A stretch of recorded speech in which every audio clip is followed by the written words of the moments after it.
Welcome to Vata Ayurveda. Today I want to share with you a topic regarding hernia. What is hernia? Hernia is nothing but protrusion of viscous or part of viscous through the wall of its containing cavity. Inguinal hernia is the most common type of hernia. We have to know the basic anatomy of inguinal canal. Inguinal canal extends from deep inguinal ring to the superficial inguinal ring. Imagine it as abdomen. Here is a deep inguinal ring and here is a superficial inguinal ring, and this is the inguinal canal. Then we have to know the borders and boundaries. For that we have to know the muscles of abdomen. Rectus sheath, linea alba, which is a fatty layer, external oblique, internal oblique, transverse abdominis and transverse facialis. This is also a fatty layer, and next comes peritoneum. This is the inguinal canal. Here is a deep inguinal ring and here is a superficial inguinal ring. This is the anterior surface, and back is a posterior one. Here is the roof and this is the floor or inferior. Anterior wall is formed by external oblique, aponeurosis and internal oblique. This anterior wall is formed by external oblique, aponeurosis and internal oblique. Posterior wall is formed by transverse fascia and conjoint tendon. Conjoint tendon is nothing but aponeurosis of internal oblique and transverse abdominis. Superior wall is formed by internal oblique and transverse abdominis. Superior wall is formed by internal oblique and transverse abdominis. Inferior wall is formed by inguinal ligament. Here this is the inferior wall. It is formed by inguinal ligament. Contents. In males it is spermatic cord. In females it is round ligament. As we all know, testis is formed in the abdomen in intrauterine life. Gubernaculum is a structure that directs the descent of testes. Along with the descent of testes, a part of peritoneum also comes. This is known as process vaginalis. After birth, it actually gets obliterated. Patent process vaginalis is one of the main cause of congenital inguinal hernia. Causes of hernia: weakness of abdominal wall muscles and increased intra-abdominal pressure. Weakness of abdominal wall muscles is due to patent process vaginalis, patent canal of Nuck, lower abdominal incision, defective collagen synthesis. Increased intra-abdominal pressure is due to chronic cough, constipation, COPD, heavy weightlifting, ascites and pregnancy. Then comes to inguinal hernia. Inguinal hernia is divided into direct inguinal hernia, indirect inguinal hernia, which is most common in both males and females, and femoral hernia is most common in females. First we will see the indirect inguinal hernia. Viscous enters the inguinal canal through deep inguinal ring. Viscous enters through deep inguinal ring and comes out through superficial inguinal ring. Whereas in a direct inguinal hernia, viscous enters the canal by pushing forward the posterior wall of inguinal canal. See here, the sac is pushing the posterior wall of inguinal canal and it comes out through the superficial ring of inguinal canal. It doesn't enter the deep inguinal ring, whereas it directly comes out through the abdomen, pushing the posterior wall of inguinal canal and comes out through superficial inguinal ring. Actually, this area is Hasselbalch's triangle. It is medial to Hasselbalch's triangle there is rectus sheath, and lateral to it is epigastric vessels. The neck of hernia sac lies medial to the inferior epigastric artery. In direct inguinal hernia, see, this is the epigastric arteries. The neck of the sac is medial to epigastric arteries. Sac is posterior to the cord. Here comes the spermatic cord. Here the sac is posterior to the spermatic cord. Whereas in indirect inguinal hernia, neck of hernia sac lies lateral to the inferior epigastric arteries. Here is the inferior epigastric arteries. So, neck of the sac, neck is lateral to the inferior epigastric arteries. Sac is anterolateral to the cord. The cord is posterior, whereas sac is anterolateral in indirect inguinal hernia. Okay, now we will see the clinical features. The visible lump enlarges on coughing, standing, etc. and reduces while lying down. Heaviness and discomfort around gut. Pain or ache on exertion. Constipation, vomiting, etc. Diagnosis is purely clinical unless it is internal hernia. We do internal hernia diagnosis by USG or CT. The first test is getting above. Done in standing position, positive and scrotal swellings, hydrocele and incomplete hernia. How we'll do this means we have to palpate the scrotum with two fingers, with thumb and index, and we have to go up slowly. We can feel the contents of the that cord. If we have a sac there, then getting above is not positive, is not as negative. Then comes reducibility test. Positive in non-adhered hernias. Done in lying down with flexed thigh, gently squeeze the scrotum. The contents are reduced. Expansile on cough impulse. Positive in non-adhered hernias. Means in lying down position, we have to ask the patient to cough. If the hernia is marked, then it is positive on coughing impulse. Next is 3-finger test or G-Man's technique. Here we need 3 fingers: index finger, middle finger and ring finger. Index finger for deep inguinal ring, middle finger for superficial inguinal ring and ring finger for saphenous opening. That is for femoral hernia. Wait, I'll show you here. Can you see here? This is the anterior superior iliac spine and this is the pubic tubercle. Here we have to draw a line. Okay. This is the inguinal ligament. 1.25 centimeters or 1 inch above the inguinal ligament in the mid-inguinal ligament point. Above the mid-inguinal ligament, 1.25 centimeters above, this here there will be the deep inguinal ring, and with 4 centimeters gap will be the superficial inguinal ring.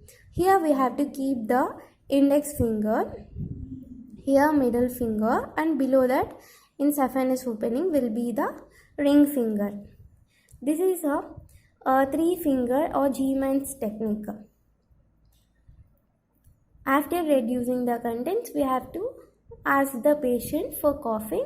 Where we feel the impulse, there will be the hernia. Next is ring occlusion test. I'll tell it later. After invagination test. Invagination test. The scrotum on each side is inverted with the examining index finger like this, entering the inguinal canal along the course of the cord structures. We have to enter the inguinal canal along the course of the cord structures. With finger, push up to superficial inguinal ring. We have to push up to superficial inguinal ring. The pulp should feel the ring. The pulp of your finger should feel the ring. Patient is asked to cough. A palpable impulse will confirm the hernia. If impulse is felt on the pulp, then it is direct. If impulse is felt on the tip, then it is indirect hernia. What is ring occlusion test? First we have to reduce the hernia. Then we have to occlusion of the deep ring by thumb point. Then holding the thumb in position, ask the patient to cough. See, we have to draw a line, and again after in mid-inguinal ligament point above 1 inch, we have to keep the thumb. First we have to reduce the hernia, then we have to keep the finger and ask the patient to cough. If we feel the impulse here, then it is a direct hernia. Okay. Along with that, also assess tension, composition, percussion and auscultation for any bowel sounds. In case of intestines, the sounds will be gurgling sounds, and transillumination. Then comes to types of indirect inguinal hernia. Bubonocele. Hernia is limited to inguinal canal. In bubonocele, can you see the sac here? This is the upper line is spermatic cord, and here is the sac, and it is limited to inguinal canal in bubonocele. In funicular, when process vaginalis is closed just above epididymis, we can feel sac separately from testis. Here the sac is just above the epididymis. We can feel both separately in funicular. And complete or scrotal. Testes appear to lie in the lower part of hernia. See, testis is above the sac. Sac is below the testis in complete or scrota.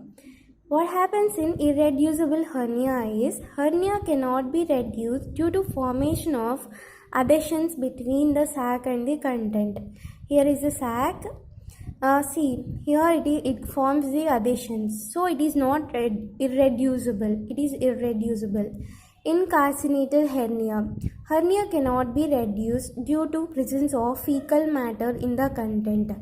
Can you see here in the sac?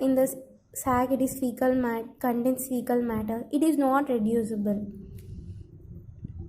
or difficult to reduce. Abstracted hernia. Intestinal obstruction with preserved blood supply due to ring is tight. Here is the ring is tight, so blood circulation is preserved. Whereas in strangulated hernia, intestinal obstruction with impaired blood supply. Along with obstruction, there will be impaired blood supply.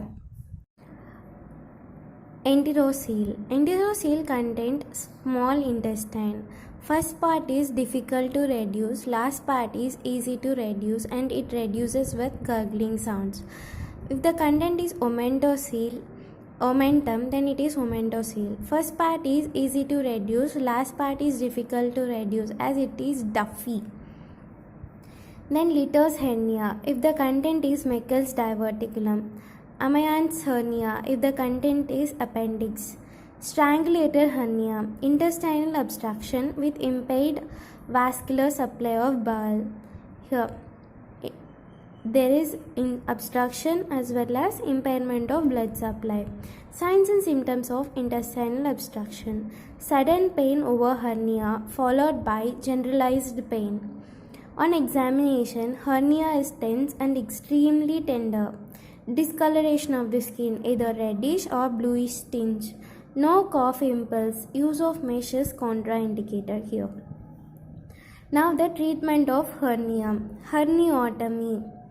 Herniotomy is nothing but we have to cut the sac and we have to use some stitches and redundant and excise the redundant sac. That is herniotomy in brief. Now we'll see what it is. Palpate the hernia and draw a line to anterior superior iliac spine to pubic symphysis. The incision is made ½ inch above and parallel to the medial 2/3 of the inguinal ligament. See, we have to draw a line. First we have to palpate the hernia and draw a line from anterior superior iliac spine to pubic tubercle, pubic symphysis or tubercle. And we have ½ inch above parallel to inguinal ligament.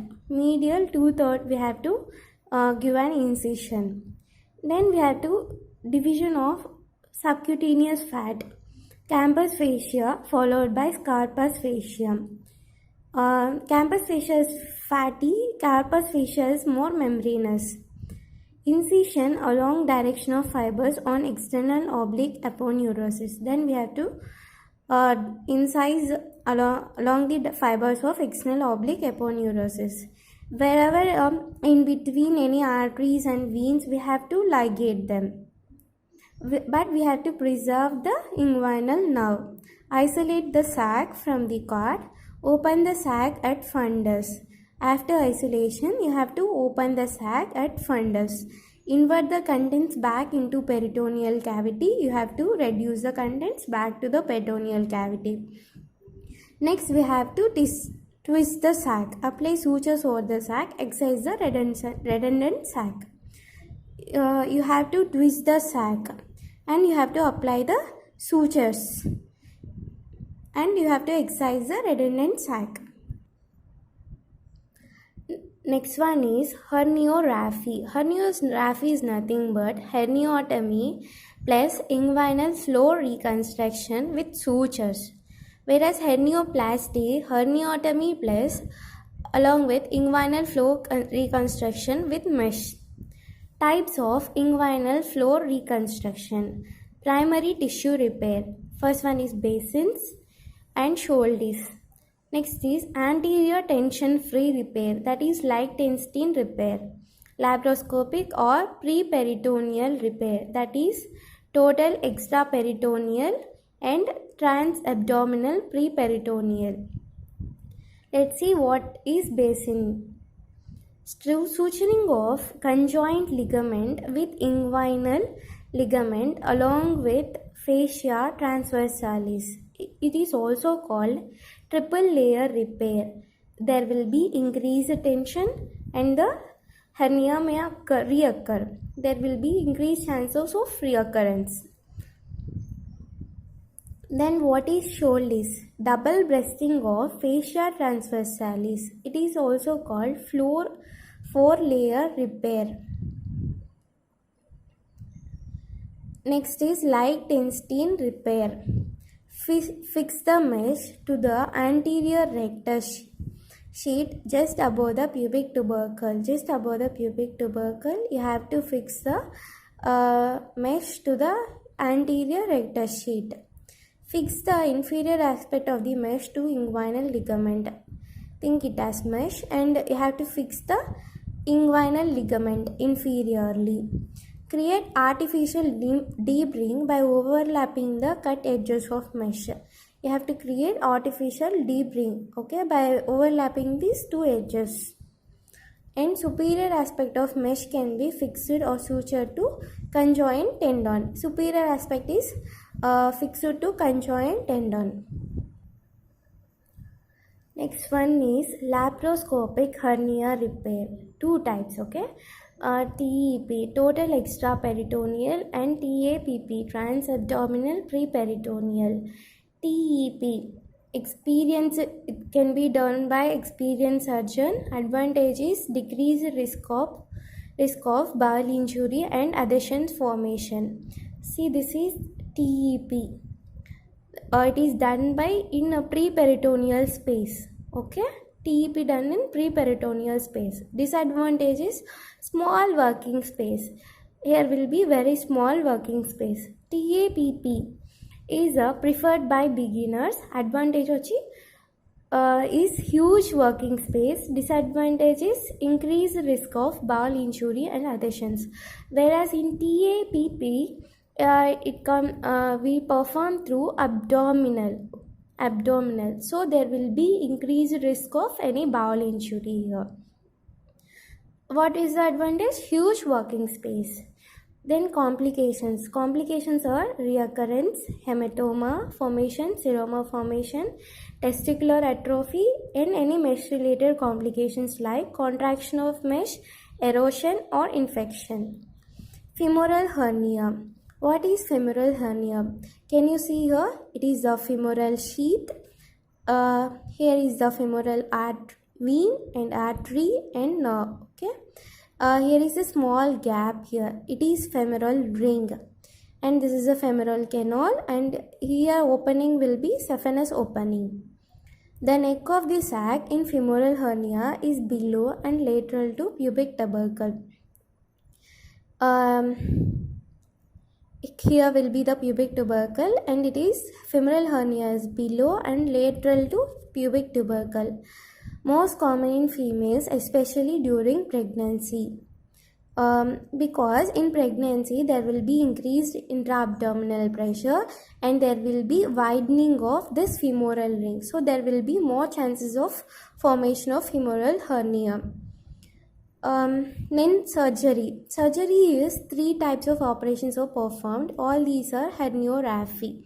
Herniorrhaphy means herniotomy plus inguinal fluid reconstruction with sutures. See, this is the abdomen. Okay. If we give suprainguinal incision, then it is McEvedy. If we give inguinal incision, then it is Lotheson's. If we give subinguinal, then it is Lockwood.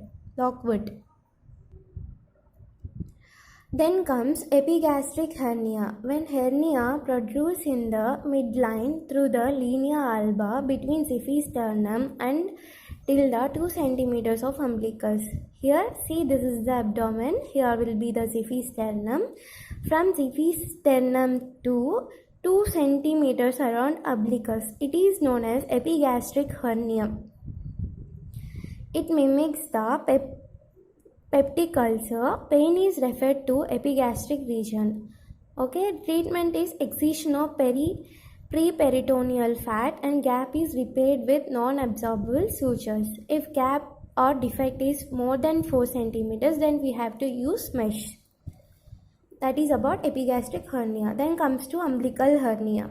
Hernia occurring directly through umbilicus is known as umbilical hernia. Okay, directly through umbilicus. From umbilicus only hernia, the sac comes out. Whereas in paraumbilical hernia is with 2 centimeters from the umbilicus. It is common in adults. Sac comes out around the umbilicus within 2 centimeters. In 90% of cases, it is cured spontaneously within 12 to 18 months. Surgery is recommended only after 5 years. Small hernia is spherical in size, but when they increase in size, they assume conical shape. Treatment is most conservative treatment also applied. Conservative treatment is hernia is reduced continuously by a pad or big coin. Surgery is Mayo's operation. What we'll do in this is infra or subumbilical incision is made like this. Content is reduced with finger. Dissection is made around the hernia sac. Around the hernia sac we have to dissect. And defect is identified in the linea alba. In linea alba, defect is identified and is extended. Redundant sac is removed after applying stitches. Redundant sac is removed. Now the 2 flaps are sutured with interrupted sutures. Now comes incisional hernia, which occurs through an acquired scar in abdominal wall caused by previous surgical operation or trauma. Main reason for incisional hernia is failure of fusion of tissues. Risk factors are wound infections, use of absorbable sutures, poor technique, immunocompromised state like in diabetes mellitus, chemotherapy, radiotherapy, and decreased collagen synthesis. Treatment is mesh implantation is referred than continuous suturing. Than herniorrhaphy, hernioplasty is more recommended.